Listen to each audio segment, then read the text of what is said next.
I am a robot. I am an evil monster. I will destroy you.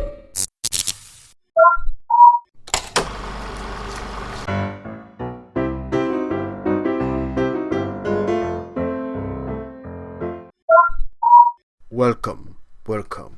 This is Akira-chan 3000, a robot that reviews Korean movies. I was made by Professor Akira, that crazy doctor of movies. Today, I'll be reviewing the Korean movie The King's Case Note, or in Korean, 임금님의 사건수첩. It stars Sun-Kyun, Ahn Jae-Hong, Hee-Won, and it is a period buddy action comedy. Introduction.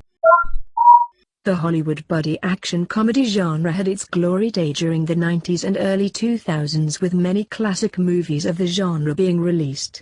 As the genre's popularity started to wane down, movies within this genre started to branch out into different directions to rejuvenate their appeal. One was setting the movie in a period setting. Thus we got much movies such as Shanghai Noon, 2000, starring Jackie Chan and Owen Wilson, while further branching out gave us The Curse of the Black Pearl, 2003, by extending the duo into a trio. The duo dynamic remained the mainstay of the genre as it was more robust. Through these changes, the genre sustained itself during the remaining days of the 2010s. However, nothing lasts forever. The end of era was marked by Sherlock Holmes, 2009, starring Robert Downey Jr. and Jude Law as the super detective duo. This was the last huge blockbuster hit for this genre.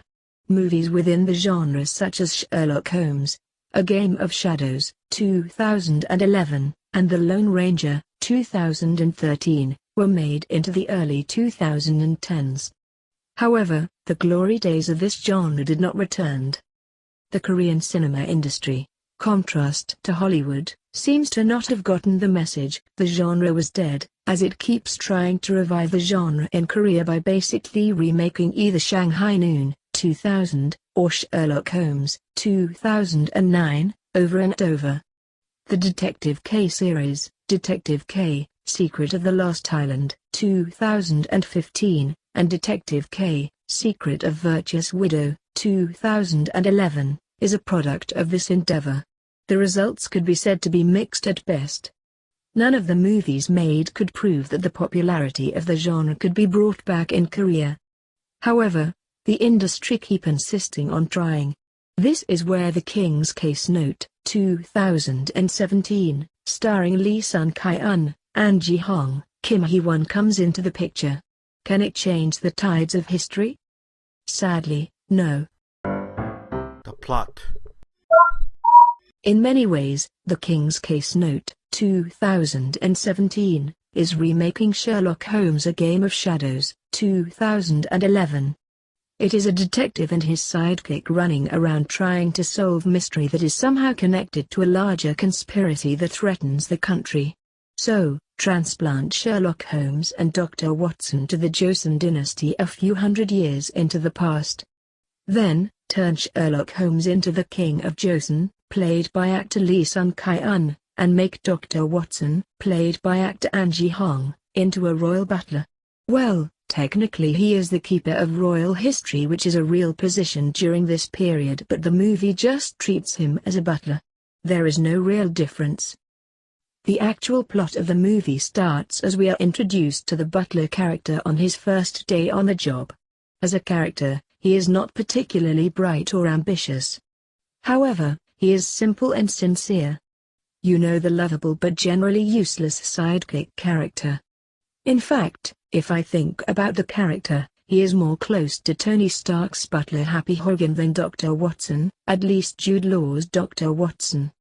Happy Hogan was played by Iron Man director Jon Favreau. When the butler meets the king for the first time, he could instantly know that the king, while smart, is very odd and would be a huge pain in the ass to serve as, while having an attitude problem. He is very industrious and diligent towards what he views as his obligations, to keep the fragile peace. This would not be easy as he is surrounded by enemies. He is basically a toned-down Robert Downey Jr. mixed with the puppet Bert of the television show Sesame Street's Bert and Ernie duo. Can you imagine that character? I don't have to.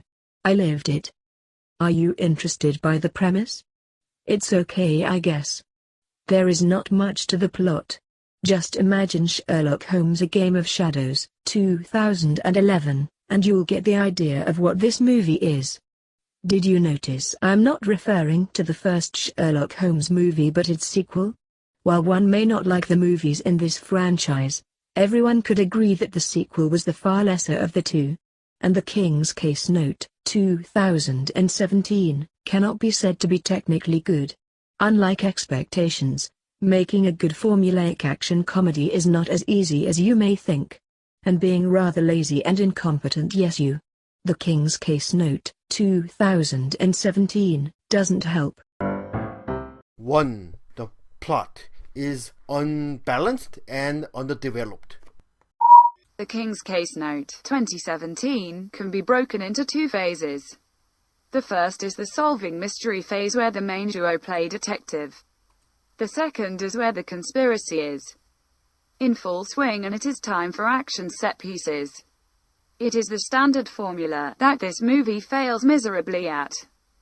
The conspiracy itself is very underdeveloped to the degree that I was confused what the conspirators, comical paper cutouts of characters with barely ever screen time, intended to do to achieve their goal of getting money. Yes, the objective is nothing more than money. And when it gets started, the conspiracy peters out rather quickly because one has to end the movie somehow.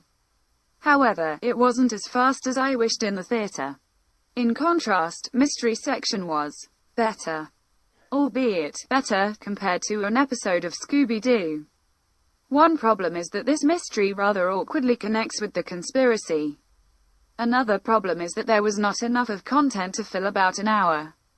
Usually, a movie in this genre has 2 or so series of connected mysteries for the protagonists to solve before transitioning to the conspiracy phase. The King's Case Note, 2017, only has 1. This leaves a significant amount of time with the main duo just bantering. 2. The main duo characters are rather dull, and their chemistry is only okay. The King's Case Note, 2017, only really has about 4 characters that matter. Even among the 4. One is a side supporting character whose story function is redundant and the other is the villain who doesn't get much screen time with the protagonists. Thus, for a lot of movie, we're just left with the main duo. They cannot carry that time. For one, the characters as they are portrayed, Lee Sun-Kyun and Ahn Jae-Hong, aren't really as interesting as they should be. This is partially because of the actors. They are okay in terms of acting talent, lack the screen presence required. For another, these characters are underdeveloped. This is a common issue with this movie, even though they get the most development. Another major issue is that the movie cannot make up its mind whether to go hard on the comedy or not. Thus, all of the jokes are under-delivered and fail to land. 3. Non-main characters are just wasted. Even with a duo action comedy, other characters still matter. For example, you still need a decent main villain and henchman to deliver on screen. This is done very poorly in this movie. For one, The King's Case Note, 2017, doesn't really have a main villain but a single lead henchman such as Darth Maul of Star Wars Episode I, The Phantom Menace, 1999. Technically, there are 3 main villains but they are barely in the movie and very poorly introduced. This is a serious problem with the movie. Characters are very poorly introduced and thus fail to establish themselves. Then, they disappear for long stretches of the movie. When they return, it is not like they are well used. They are wasted. Even the Darth Maul of this movie basically gets the same amount of lines as in Phantom, is treated in this manner. Thus I didn't care what they did or what happened to them. 4. Lack of tonal consistency. As mentioned before, The King's Case Note 2017 is not sure how comedic its period body action comedy should be, with the king running around trying to solve the mystery of the ghost fish. Yes, there is a ghost fish in this movie. Another issue with consistency is how seriously it should deal with the period setting. In parts of the movie, it feels like what one would get watching a standard period Korean drama with the appropriate cultural details and period speech. In other parts, it has a lot of elements of historical steampunk popping in. And the characters speak and interact like characters in a modern setting. It just bothers me. 5. Music. Someone saw the Avengers. Too much. Music is very prominently positioned throughout this movie, since it plays almost in every scene like it is trying to force the slow and dull scenes to move. However, it actually makes it worse, as the soundtrack lacks variety, basically repeating the same score over and over, and the tone of the tracks are slow and monotonous. The only time when the score gets excited is when it basically blatantly rips off "Someone Should Call a Lawyer," the theme of the Avengers. And this is repeated at least 3 times in the movie. It really brings me out of the movie. 6. Bad adaptation. The King's Case Note 2017 is an adaptation of a Korean comic. I did not know this going in. I have not read the comic. But this doesn't surprise me. It feels like the bad name and setting only adaptations we tended to get out of Hollywood in the 90s. It is not bad because it tried to compress a larger plot from the source material into a 114-minute movie, but is bad because it fill a 114-minute movie with totally new genre cliché filler, ignoring the plot of the source material, and even failing to do that. The King's Case Note 2017 is an incompetent adaptation. The result is that 114 minutes couldn't go fast enough. It is not that the movie is obviously terrible. It is just dull. For myself, that is a greater sin.